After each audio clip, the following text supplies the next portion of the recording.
welcome to NASA Edge. An inside and outside look at all things NASA. We're here at Dylan. Hey, we're here with Emilie, Glenn, and Camilla. Now, Emilie, who's Camilla? Camilla is SDO's BFF. You want to find out more about how they became best friends? Friend Little SDO on Facebook.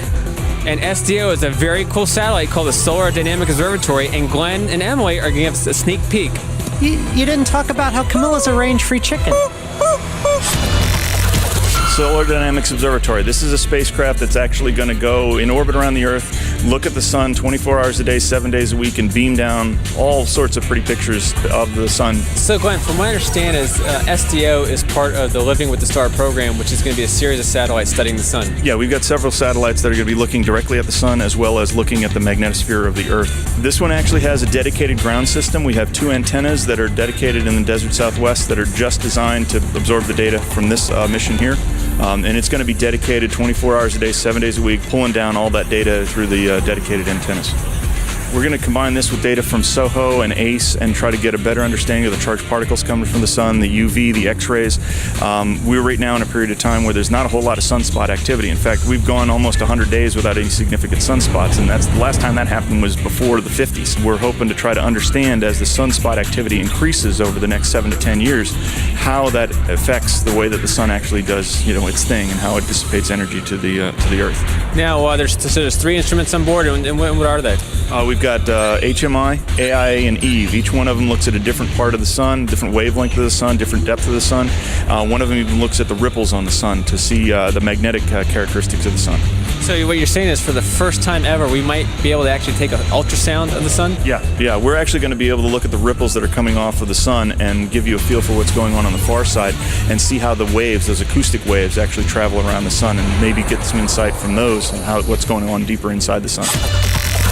SDO is going on, a 5-year mission to boldly go where another Solar Dynamic Observatory has ever been before. What does that mission entail? Well, the mission has 3 instruments. It's basically, they're looking at the sun and trying to get much more detailed images to be able to tell us the whole story of the sun, or at least give us much more detail about how it's working, how it's changing over time, but in a way that we've never done before. For the average person, what does that mean? I mean, why do I need to know? I know why I need to know more about the sun being a meteorite. Well, you want to know how it's changing, how it's working, how it's affecting us here on Earth as well.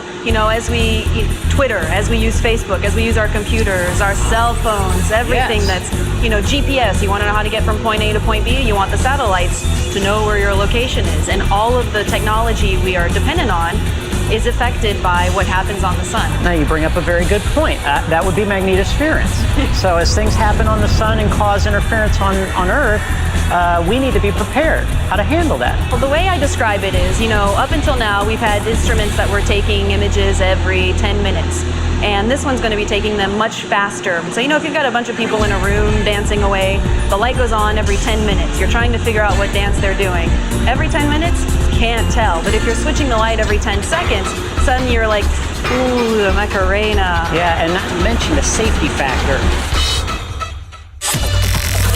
Yeah, one of the cool things I read up about SDO is that for the first time, the pictures that we're going to be seeing is going to be better than HD, almost IMAX quality. Yeah, we're going to actually be 10 times greater than high definition. We're going to be bringing those pictures down every 2 seconds. We're going to get full discs of the sun and many, many wavelengths, and we're going to be able to put those together to, one, make really good movies, but also see on a fine scale what actually is going on near sunspots and in the areas where there aren't any sunspots. So we've got a lot of activity that we're going to be able to watch with this. Since it's going to be greater than HD, you guys are going to be sending down about 1.5 terabytes of data per day. Yeah. And you're talking about a 5-year plus mission. I mean, where are you going to store all that data?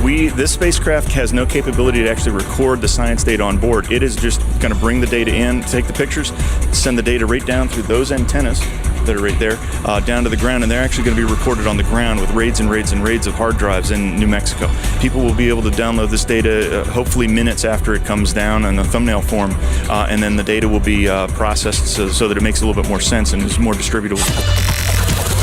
You talk about this life with a star? Living with a star. So how is that categorically different than, say, my so-called life with a star, or dancing with a star, or how to win a date with a star? How is that different? Well, this one you can't touch. If you get too close, it's not I think that's true in the other case, too. There's legal action. Dancing, dancing, there's always the dip. This one you do the dip, you're not coming back from the dip. This idea is that it's our closest star. It's an average star. Compared to every other star, it's... Well, that's a little insensitive, an average star. It's above above-average star. It's a very idealistic star, a very happy star. You know, I wouldn't marginalize it like that. Yeah, no, it really contents itself with, you know, being average. So we're in an average solar system. But you know what that's like, right? This is the first spacecraft that actually has carbon graphite antennas on it. They're going to be exposed to the sun 24 hours a day, 7 days a week. It's also one of the first NASA missions that's running with the lithium-ion batteries, the ones that most people are familiar with in their laptops that make the laptops lighter than they were back when it was nickel-cadmium. We've got about 800 of those inside of here to power it. Although it is a sun mission, we will be going to eclipse occasionally, so we will have to rely on that battery to survive up to 72 minutes and normally around 22-minute eclipses twice a year. And the way that the sun interacts with the magnetosphere and the way that the charged particles come in, we don't really understand a whole lot of that. This, along with the MMS mission, which is being built here at Goddard, we'll also be looking at how the charged particles from the sun interact with the tail and some what we call disconnect events that happen in the magnetosphere around the Earth. So all that data, with being able to find out what's going on the sun 2 or 3 days earlier, will really give us a better understanding of the entire system. The basic idea is we've been building models through the information we've gotten from past satellites. And SDO is going to give us the data to prove that those models are right. And as we perfect the models over time and with new satellites, we'll be able to better understand what's happening and be able to make predictions and find the validity, or, you know, are those predictions actually accurate? Kind of like when you're doing weather. You know, for a long time we tried to predict it was going to be a rainy day, and most of us, when the weather guy said, oh, it's going to rain, you're like, you know, it's not going to rain. We all know that, you know, not going to happen today. So trying to make these predictions better so that, you know, when we have to reroute airlines, when we have to shut down spacecraft, you're not just doing it on a whim. You want to know that when someone tells you there is going to be a storm, that there is going to be a storm, that you can predict, you can, you know, react accordingly. Now, is that predictability, is this kind of information just going to give us more clarity or more long-term predictability? It's probably both over time. The idea being, at first we need to just, you know, be able to predict on a day-to-day basis what's going to happen. As we get much better at prediction, we'd be able to predict long-term. The long-term prediction is what we want, but we can't do that until we get the details right. So as we get the details, we'll be able to do long-term prediction. And as I understand, we're getting 1.5 terabytes a day of detail with SDO. Yeah, it's about 500,000 songs downloaded from iTunes every day. Well, you can't ask for more than that from little SDO. Well, Glenn, thank you very much for giving us a sneak peek of SDO. Oh, thanks for coming out. And good luck with the launch later this year, and we'll be looking forward to the data. Awesome. You're watching NASA Edge, an inside and outside look at all things NASA, even with Camilla.